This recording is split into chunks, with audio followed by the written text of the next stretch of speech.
11 मई 1998 इसी दिन भारत ने पोखरण में सफल न्यूक्लियर टेस्ट्स करके दुनिया को अपनी साइंटिफिक और टेक्नोलॉजिकल कैपेबिलिटी का एहसास कराया था। भारत के लिए ये सिर्फ एक तारीख नहीं है, बल्कि देश की तकनीकी शक्ति, इनोवेशन और आत्मनिर्भरता का प्रतीक है। इसी उपलब्धि को समर्पित है नेशनल टेक्नोलॉजी डे, जो हमें याद दिलाता है कि टेक्नोलॉजी सिर्फ मशीन्स और सिस्टम्स तक सीमित नहीं है, बल्कि एक मजबूत और विकसित भारत की नींव है। आज के इस फास्ट पेस्ड और मॉडर्न दुनिया में टेक्नोलॉजी ही देश के यूथ को नए अवसर और डिमेंशंस दे रही है। और जब बिहार में टेक्नोलॉजी और स्किल डेवलपमेंट की बात होती है तो एक नाम है जो सबसे पहले सामने आता है, और वो है सिमिज ग्रुप ऑफ इंस्टीट्यूशंस, जो लगातार यूथ को फ्यूचर रेडी बनाने का काम कर रहा है। आर्टिफिशियल इंटेलिजेंस हो या internet of things, cloud computing हो, रोबोटिक्स या हो साइबर सिक्योरिटी जैसे एडवांस डोमेन्स, हर जगह प्रैक्टिकल लर्निंग और इंडस्ट्री ओरिएंटेड एक्सपोजर के माध्यम से सिमिज ने हजारों स्टूडेंट्स को राइट अपॉर्चुनिटीज के साथ जोड़ा है। इसी विजन को आगे बढ़ाते हुए नेशनल टेक्नोलॉजी डे के अवसर पर सिमिज कैंपस में विज्ञान भारती बिहार के संयुक्त तत्वावधान में एक विशेष कॉन्फ्रेंस का आयोजन किया गया, जिसके मुख्य अतिथि थे बिहार के माननीय राज्यपाल लेफ्टिनेंट जनरल सैयद अता हसनैन। इस दौरान ऑनरेबल गवर्नर द्वारा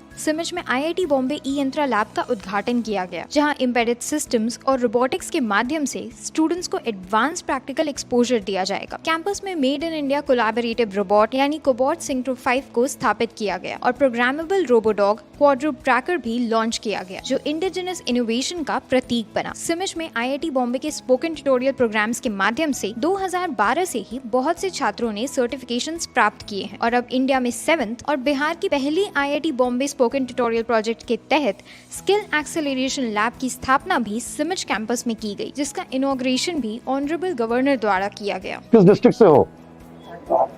आरा से। अंग्रेजी बोलते हैं थोड़ी बहुत, मगर वो क्या बोलते हैं उधर से? हिंदी बोलते हैं क्या अंग्रेजी? दोनों मिला के बोलते हैं। Our Honorable Prime Minister says that it is the Amrit Kal of India. He probably refers to the demographic dividend which our country has got. That the most important resource our state is having is our manpower, is the youth which we are having in Bihar. Today, as it is the National Technology Day, so what we are seeing that if India has to achieve, technology has to become the power. Honorable Vice Chancellor sir is there. We have agreed to launch the first physical AI master's and bachelor degree course in Bihar. It will entail how machines will have integration of AI, robotics, Internet of Things, and they will think. We have got some cobot and synchro robotic hands, industrial hands, and warehousing robotic machines. So they will all help you enabling to how to implement that physical AI thing. I have closely observed the work done by CIMAGE over the years. What makes this institution truly special, its commitment to transforming ordinary students into confident professionals through technology, skill development, innovation, industry-oriented education.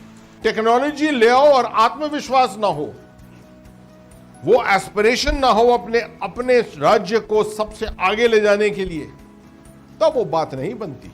इसलिए तो technology, मैं समझता हूं कि ये जो काम जो सिमिज कर रहे हैं, दिस इज समथिंग विच मेरे दिमाग में, तो जब मैं पहले दिन आया था यहाँ, पहली ब्रीफिंग ली थी, तो ये तो एग्जैक्टली जो चीज मैं समझता था जो यहां जरूरत है वो हो रहा है। Knowledge, skill and success.